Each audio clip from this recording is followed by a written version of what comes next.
Welcome to the Energy Central Power Talk titled Towards a Truly Integrated Grid, Evolving Demand Response.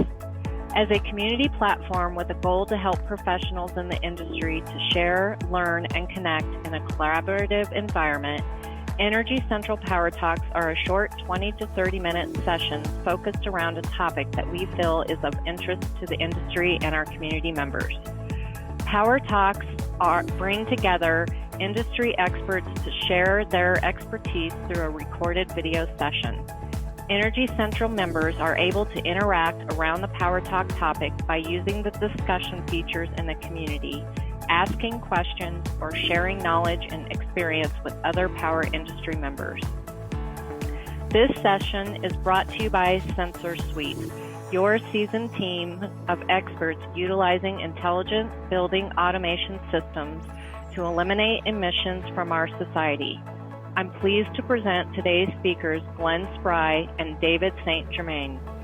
Glen Spry, CEO and President at SensorSuite, is a former energy utility executive with extensive knowledge of Asia Pacific, European, and North American energy markets.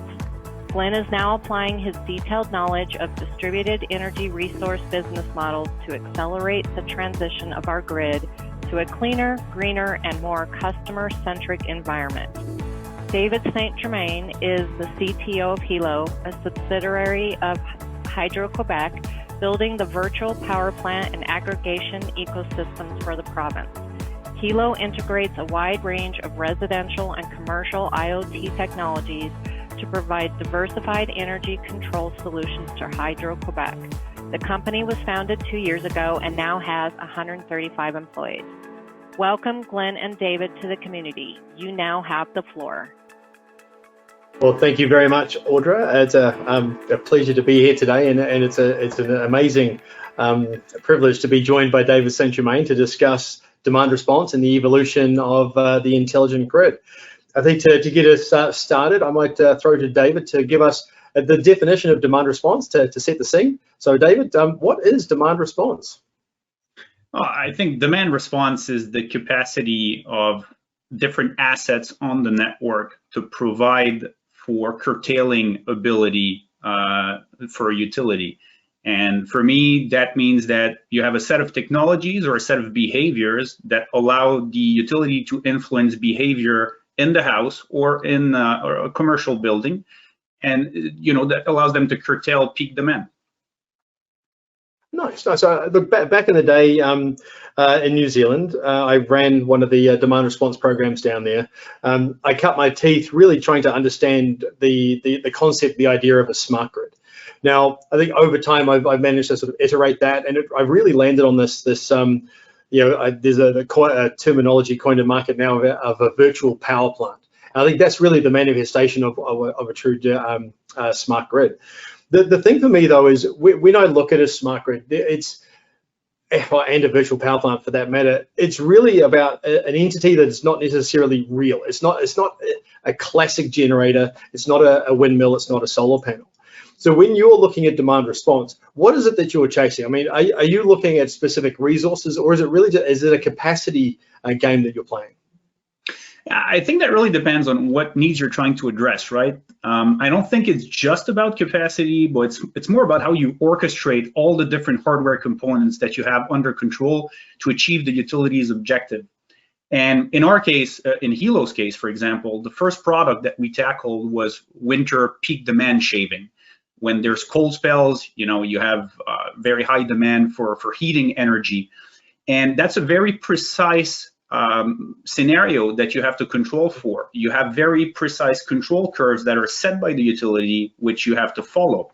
So, of course, we had to begin by putting together a set of devices that could allow us to control that. And that's mainly line voltage thermostats, HVAC in buildings, and also partnering up with SensorSuite in the centrally controlled rental building heating space. And then we had to build out control models for each of these technologies that will allow us to fit the control curve as tightly as possible.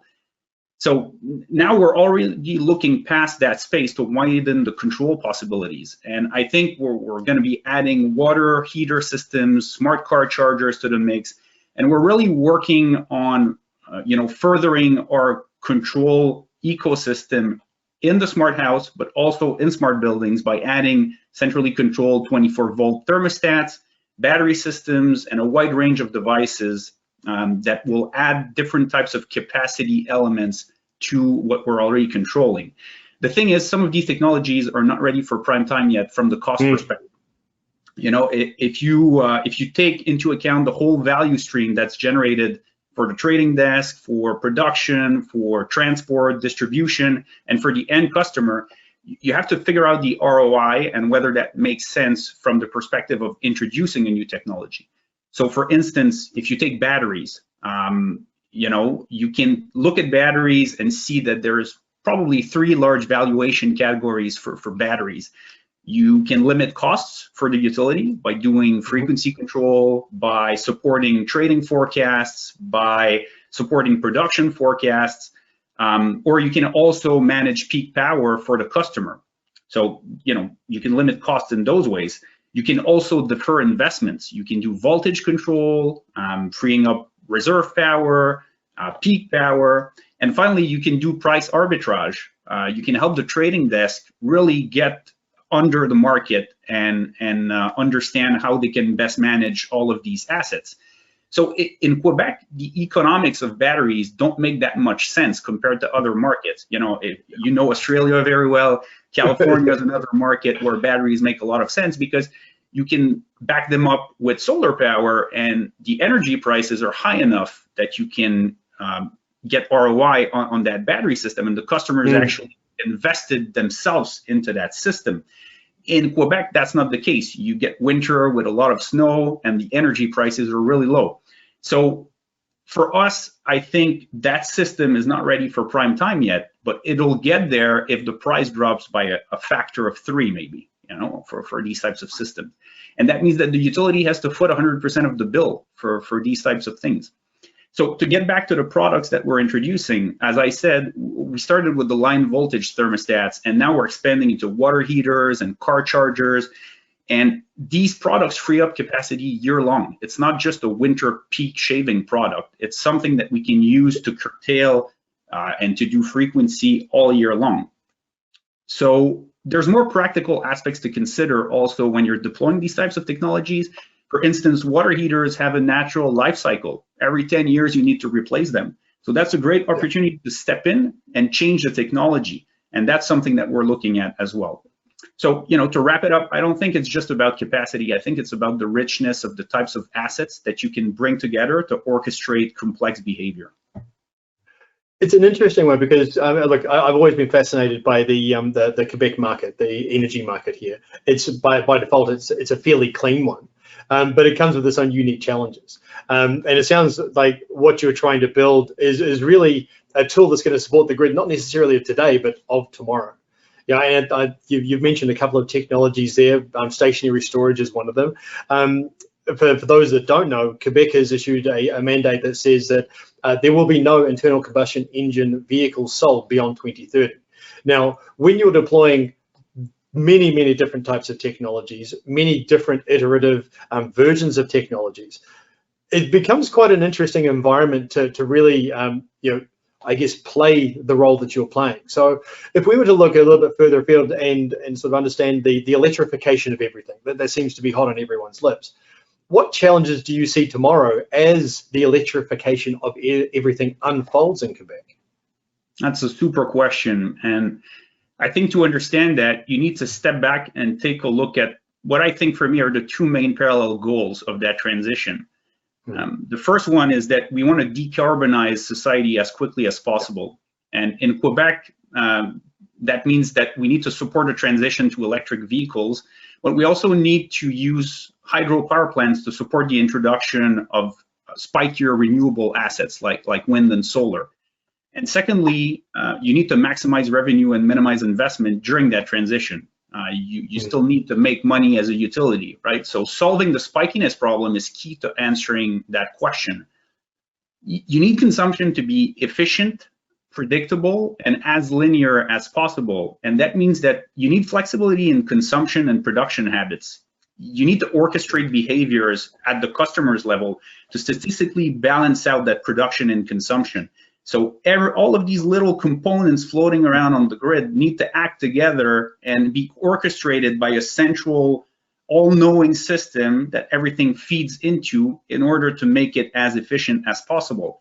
In other words, you need a bunch of different assets with different electrical signatures that you can pull from the different scenarios that you're trying to control for. And in my mind, tools like virtual power plants are going to become mainstream. You need these tools to be able to electrify transport. You need them to connect assets and to provide grid stability. And you need to do that while being as transparent to the customer as possible. How are you using their data? Do they feel comfortable in these scenarios? So we don't have a choice. Connecting all these EVs and renewables is going to invert the traditional distribution architecture. And that's going to happen in the next 10 years. It's not something that's far down the line, So to answer your question more directly, I think the challenges are both technological and behavioral. People have to understand and accept the fact that modulating energy consumption in real time is the way to a cleaner future. That means that all of the underlying technology needs to work smoothly, and we need efficient software interconnections between all of these different systems, aggregators, utilities.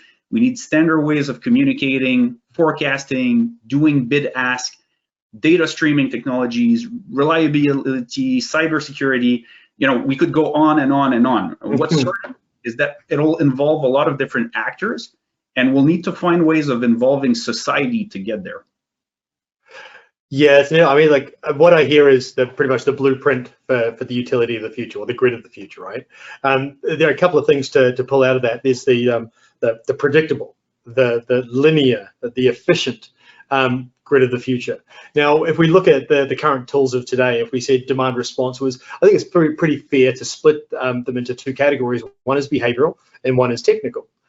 The reality of it is that behavioral DR has got a bit of bad rap over the years. It's notoriously unreliable. You get a nice spike at the beginning of the call, but towards the end, everyone either gets too warm, too cold, and goes, no, I prefer just to have my heat back on.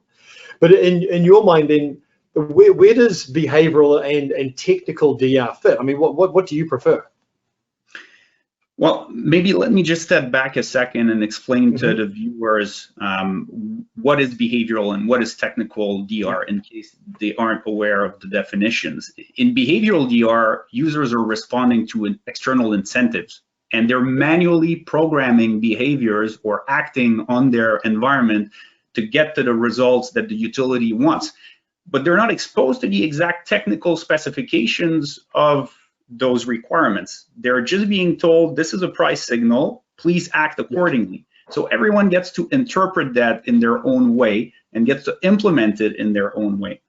Right. You can incentivize through different means, but it's still down to a user's preference. In technical demand response, those behaviors are automated or they're assisted by software or hardware. So you can use IoT devices, you can send commands to them from a cloud ecosystem, you can accompany and learn from the user's behavior to get it to be more predictable and to align to a set of specifications that is more tightly bound to what the utility is actually looking for. Right. So for me, I think there's a third category in there, which we haven't mentioned, which bridges the gap between the two. Between the behavioral and the technical, and that's coaching systems. We can learn from the user, we can learn from the population as a whole, and we can steer people towards better behavior. We can add programming to people's houses through their smart home ecosystems to accompany them into reaching the equilibrium that we're looking for. But we can also directly control their devices and reward them with monetary incentives so that they don't feel they don't have to really do as many steps themselves to get to the end result. Right. So I think both behavioral and technical DR are complementary. but the technical driven aspects deliver a lot more value. Behavioral demand response can't follow curves. It can't generate, it can generate secondary peaks, and that's really bad for the infrastructure. But technical can orchestrate across a wide range of scenarios. It doesn't depend on goodwill, and that means that it is less fragile and more predictable than the behavioral aspects. So maybe the last aspect is that technical BR, I think, can be built into a virtual power plant architecture.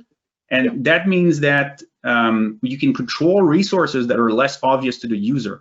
I'm thinking of water heaters, I'm thinking of batteries, vehicle to house, vehicle to grid. These are not obvious things. You can't program them like a thermostat. So as we move into this more complex world, we're going to need the technicity of the aspects to be abstracted from the user.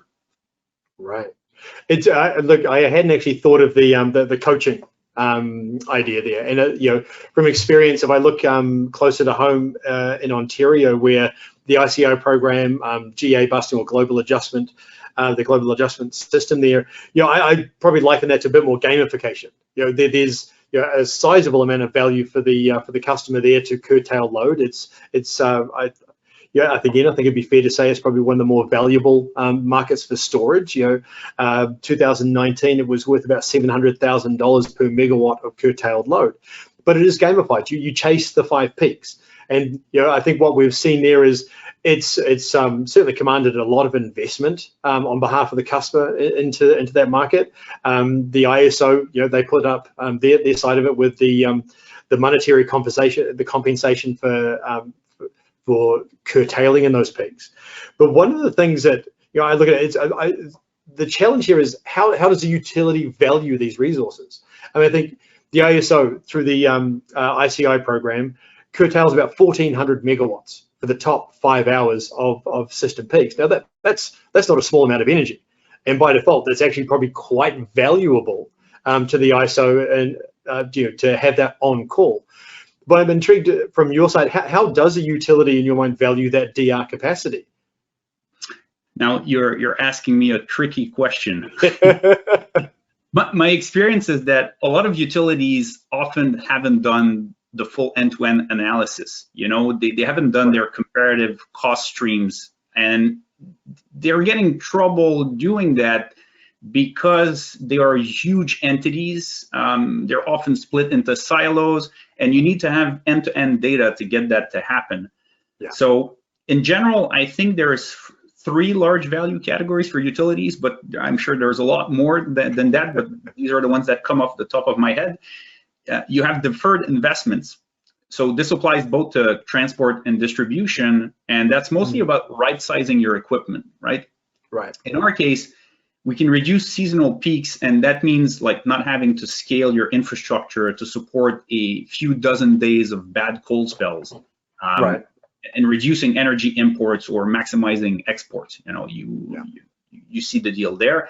But to defer investments, you can also apply control strategies to more specific geographies, like a neighborhood, to manage peaks in that area. And that means that you can defer investment for equipments that are undersized or aging, and there's a lot of value in that geographical space where you can, you know, refine your control.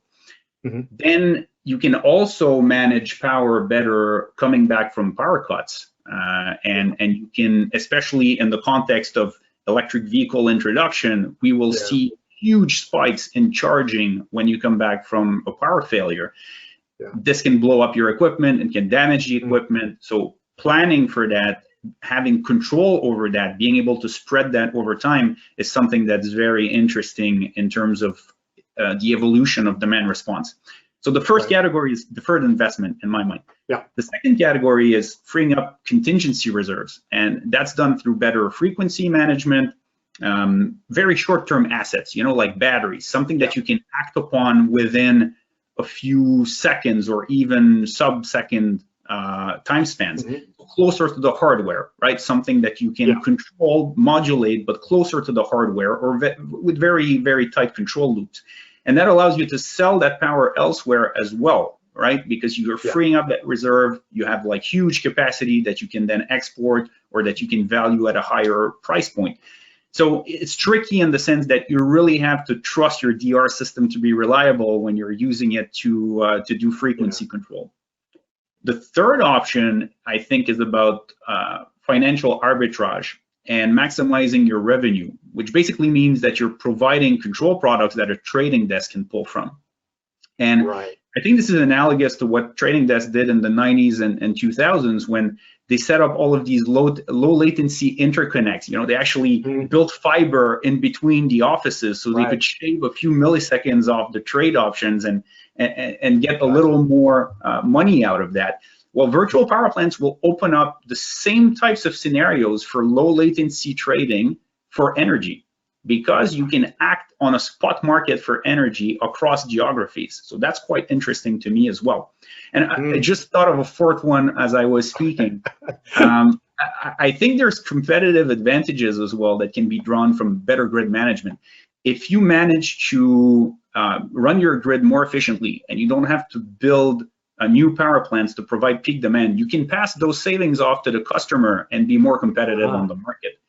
So as I said, lots of ways to value this for utilities, but the real challenge is in figuring out the value stream within the utility to justify these investments.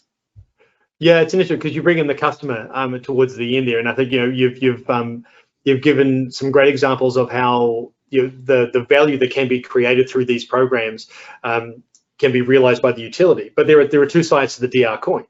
The true nature of demand response is asking the demand side to curtail based on a signal, based on the needs and whims of a system event or a system in general. But SensorSuite, we look at and we operate primarily in the multi-unit residential building stock. Luckily for us, there's an uncanny correlation between when multi-unit residential buildings consume energy and system peaks. The type of assets that we integrate into, predominantly HVAC assets, winter peaking assets here in Quebec.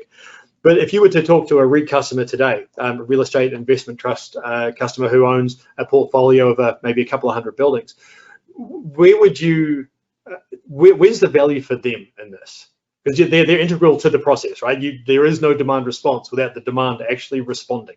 Yeah, for sure. And that's nice because we were talking about this one this morning with you, I think the most important one for me is because it's the right thing to do with regards to our climate goals. But that's a very personal feeling. That being said, I think you can split the value prop into two categories, the direct and indirect advantages.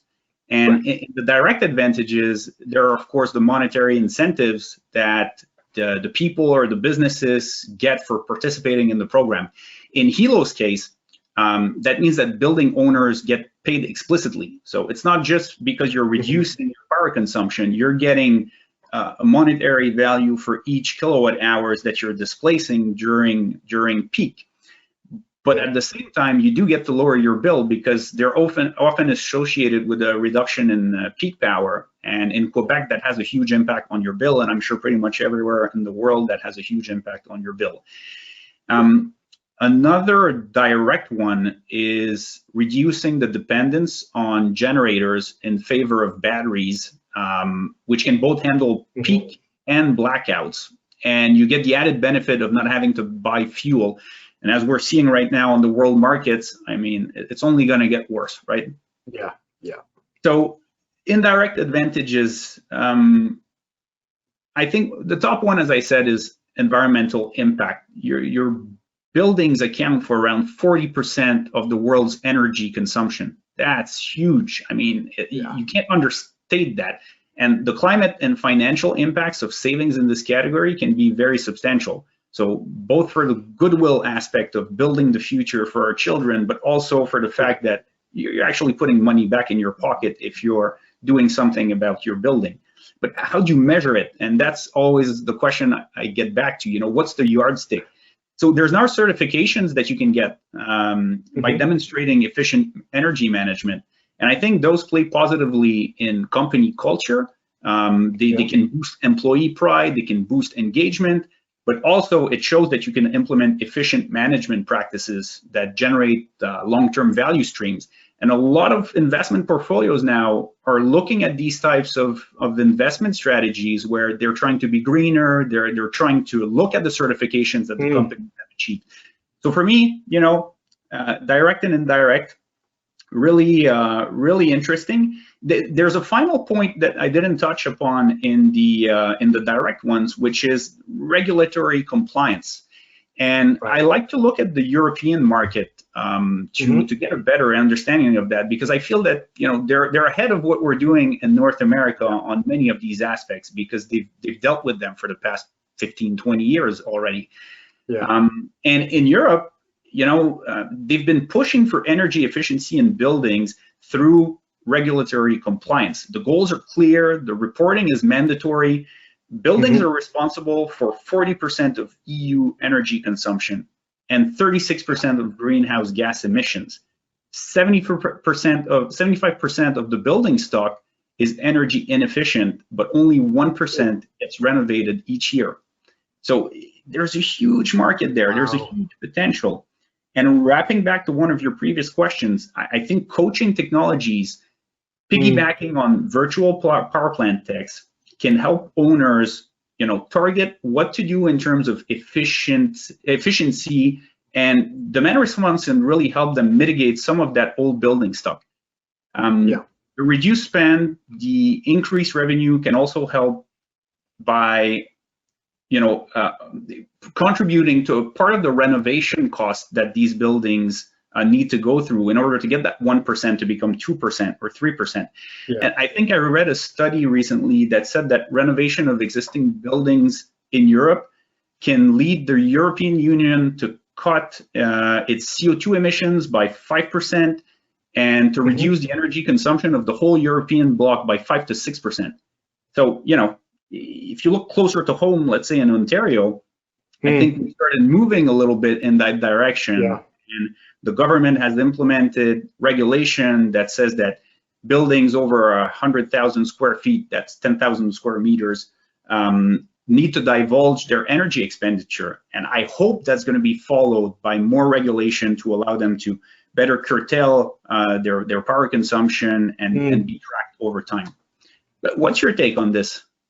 Yeah, it's an interesting one, because what we see right now is it's so hard to get that information out. I mean, if we look at just the invoices and add those invoices up over 12 months, you don't get a complete picture in these buildings. So it's really hard to quantify the savings or the energy performance within the buildings.